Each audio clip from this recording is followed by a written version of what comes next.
आपदा की गतिशीलता पर विकासार्थ विद्यार्थी हिमाचल प्रदेश द्वारा शिमला में राष्ट्रीय संगोष्ठी का आयोजन किया जा रहा है। संगोष्ठी में पिछले दिनों हिमाचल में आई आपदा को लेकर चर्चा की जा रही है, जिसमें विशेषज्ञ भविष्य में इस तरह की त्रासदी से बचने को लेकर अपने सुझाव दे रहे हैं।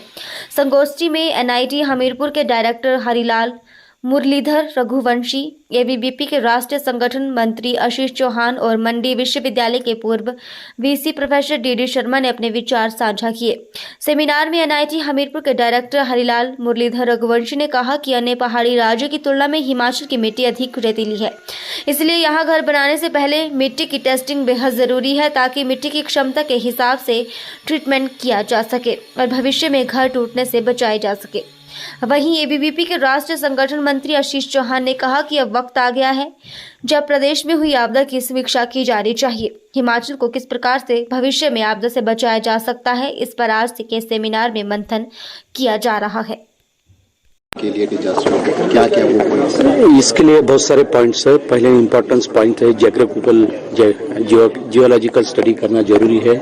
सॉइल स्ट्रक्चर क्या है उसका स्टडी डिटेल करना है। जैसे बहुत सारी सॉइल होती है, जैसा क्ले होती है, सैंडस्टोन होती है, कॉम्बिनेशन ऑफ सैंड सिल्ट, ये सॉइल होती है। तो इसमें क्या है कि सॉइल जो है वाटर अब्सॉर्बिंग कैपेसिटी ज्यादा होती है। जैसा बारिश ज्यादा आई तो पानी अब्सॉर्ब करती है, उसके बाद में क्या होता है पार्टिकल लूज होते जाते हैं सॉइल के।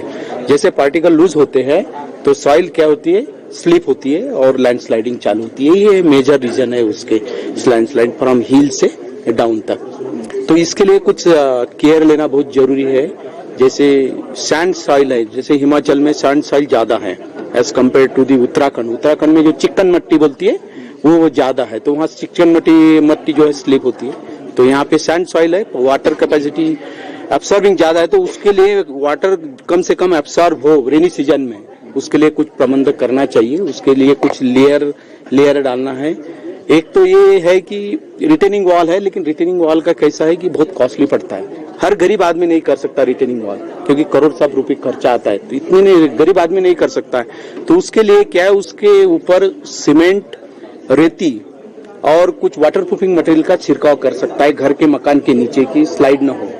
तो ये चीजें हम कर सकते हैं। छोटी छोटी चीजें हैं जो गरीब लोगों के लिए भी ज्यादा काम किए। बड़े अमीर लोग तो कर सकते हैं, वो तो रिटेनिंग वॉल डाल के अपना घर बना लेंगे, बढ़िया कर लेंगे। लेकिन गरीब आदमियों के लिए सस्ते में क्या किए जाए, तो वाटर प्रूफिंग मटेरियल डाल के, सीमेंट डाल के, रेती डाल के मिक्स करके उस पर फवारा करके, तो वहां पे पानी जो मुड़ने वाला पानी है अंदर जाने वाला कम होगा। ऐसे हम केयर ले सकते, छोटी छोटी मकानों के लिए ऐसे कर सकते।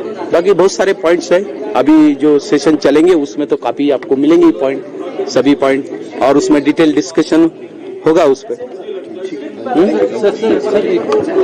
छात्र और सभी पर्यावरण संरक्षण के लिए सजग है, कितना महत्वपूर्ण? क्या बोला? सभी छात्र और सभी लोग पर्यावरण संरक्षण के लिए सजग है, कितना महत्वपूर्ण है ये तो काफी महत्वपूर्ण है ना। पर्यावरण तो जैसा हम डिफॉरेस्टेशन, फॉरेस्ट जैसा कंप्लीट हो नाश होते जा रहा है, तो उसको डिफॉरेस्टेशन करना जरूरी है।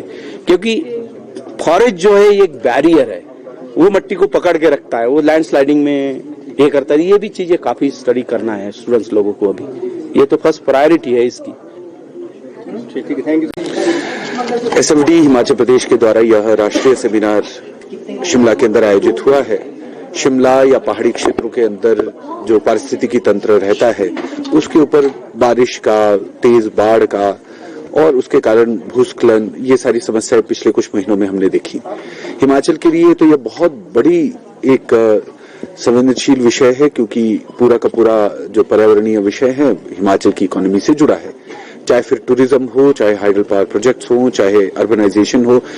शिमला के जैसे शहर, अगर इसके अंदर लैंडस्लाइड की घटनाएं हुई तो अब हमारे सामने बहुत सोचनीय ऐसी परिस्थिति है कि उसके ऊपर चर्चा करनी पड़ेगी।